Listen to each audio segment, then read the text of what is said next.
Bonjour à toutes, donc j'espère que vous allez bien. Donc aujourd'hui je vais vous présenter l'agenda 2019 Mr. Wonderful.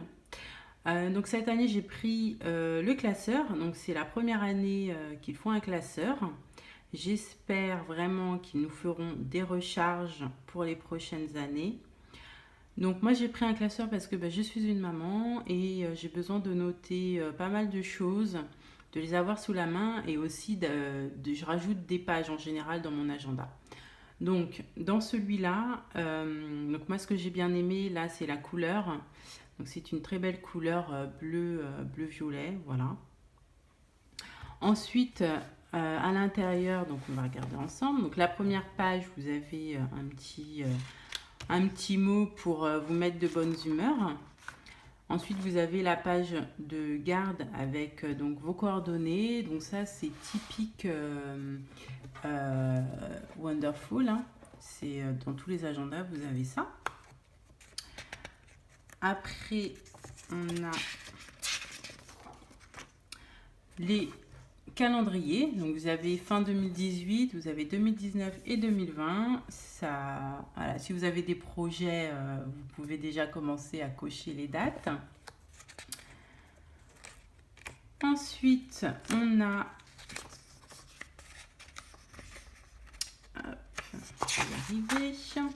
voilà, donc des listes. Donc liste de bouquins, site internet, liste des films à aller voir au cinéma et des séries. Voilà, après vous mettez ce que vous voulez. Ça c'est pratique. En plus moi je suis cinéphile donc c'est cool. Mais bon, j'aurais pas assez de place pour tout noter. Mais voilà, ça donne une petite idée déjà de ce qu'il y a à l'intérieur. Après, vous avez une page de notes et vous avez donc l'intercalaire du mois. Donc sur tous les intercalaires, vous avez comme ça des petites notes, des petites choses assez fun. Je ne vais pas tout vous montrer, hein.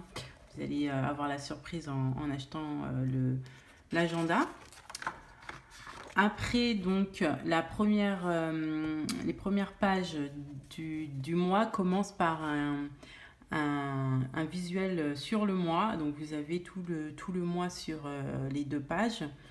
C'est très pratique parce que du coup, si vous avez par exemple des rendez-vous importants, etc., vous pouvez les noter. Vous avez juste à jeter un coup d'œil et ça vous évite de tourner les pages, de regarder, de chercher dans votre agenda si vous avez des choses importantes. Après, donc voilà, la semaine se présente comme ça. Donc vous avez une semaine sur deux pages. Vous avez assez de place pour noter ce que vous voulez. Vous avez les priorités là. Voilà, les choses à faire dans la semaine en priorité. Et après, vous avez toujours la semaine en haut où on se trouve dans le mois qui est surligné. Après, objectif de la semaine, etc. Donc voilà, c'est comme ça sur toutes les pages avec des petits mots là. C'est sympa. Alors ça c'est pour tous les mois, c'est la même chose. Alors on va aller directement à la fin de l'agenda. Alors,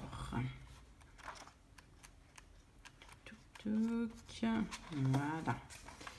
Donc l'agenda se termine en septembre. Hop. Donc là, vous avez dépenses. Donc ça c'est bien pour s'organiser. Donc vous voyez, vous avez un premier mois là, un deuxième mois ici. Donc c'est pas la même couleur, hein.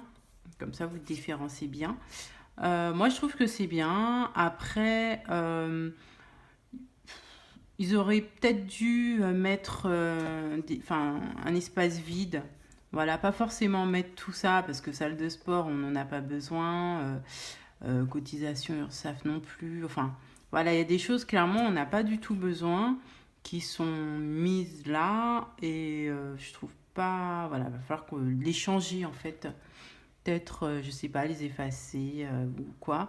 Mais bon, après moi j'ai d'autres feuilles que je fais moi-même pour tout ce qui est dépenses, revenus, etc. Les budgets du mois. Je les rajouterai certainement dedans.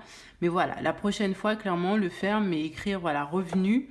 Après, au niveau du revenu, pareil, ils ont mis qu'une seule ligne Par exemple, moi, j'ai plusieurs activités, enfin plusieurs emplois. Et du coup, ben, en une ligne, moi, j'aime bien détailler. Par exemple, employeur numéro un, employeur numéro 2, employeur numéro 3. Je ne mets pas forcément le salaire global comme ça sur une seule ligne. Donc là aussi, nous laisser peut-être plus de place. Et là, pareil, ne rien noter vraiment sur la partie dépenses parce qu'on n'a pas tous les mêmes dépenses. Après, pour le reste, ben, c'est correct, hein. Voilà, donc vous voyez, c'est pas du tout... Donc là, vous avez 6 feuilles comme ça, donc ça vous fait 12 mois. Après, vous avez voilà les petites listes typiques comme ça, les feuilles avec les listes typiques, les notes. Donc là, pareil, au niveau des notes, je crois qu'il y a 12 pages. Je ne sais plus trop, j'avais compté, mais je ne me rappelle plus. Et après, à la fin, vous avez voilà des stickers à coller sur l'agenda, à coller sur l'ordinateur, à coller où vous voulez. Voilà, donc ça c'est fun, c'est... voilà, ça rajoute une petite couleur, un petit peu de couleur, un petit peu de positivité dans votre agenda. Donc voilà. Donc vous avez quand même pas mal de feuilles. À la fin, vous avez une feuille avec des post-it. Donc ouais, ça c'est bien. Bon, tout le monde a des post-it à la maison, hein, mais là ça fait un petit truc en plus. Et à la fin de l'agenda, vous avez une petite pochette pour y mettre ce que vous voulez. Donc après, vous avez donc l'agenda qui s'ouvre comme ceci. Voilà. Donc c'est pratique. Il y a encore de la place. On peut encore mettre des feuilles en plus. Sinon, voilà, c'est un bon format pour rester à la maison. Dans le sac, je pense que ça prendrait un peu trop de place. Voilà, vous avez aussi l'élastique hein, que je n'avais pas montré tout à l'heure, mais du coup il est là. Et voilà, donc il est bien, il est un petit peu lourd, mais vraiment moi je pense que celui-ci c'est pour la maison. Après chacun fait comme il veut. Dans une prochaine vidéo je vous expliquerai éventuellement l'organisation, parce que j'adore organiser des choses, je suis très organisée dans ce que je fais. Et d'autres vidéos, puisque celle-ci c'est ma première, donc je vous montrerai les bijoux que je fais, des tutos bijoux et d'autres tutos. Ben, j'espère que cette première vidéo vous a plu. Si vous avez des questions ou d'autres choses, n'hésitez pas à me les mettre en commentaire. Ciao ciao.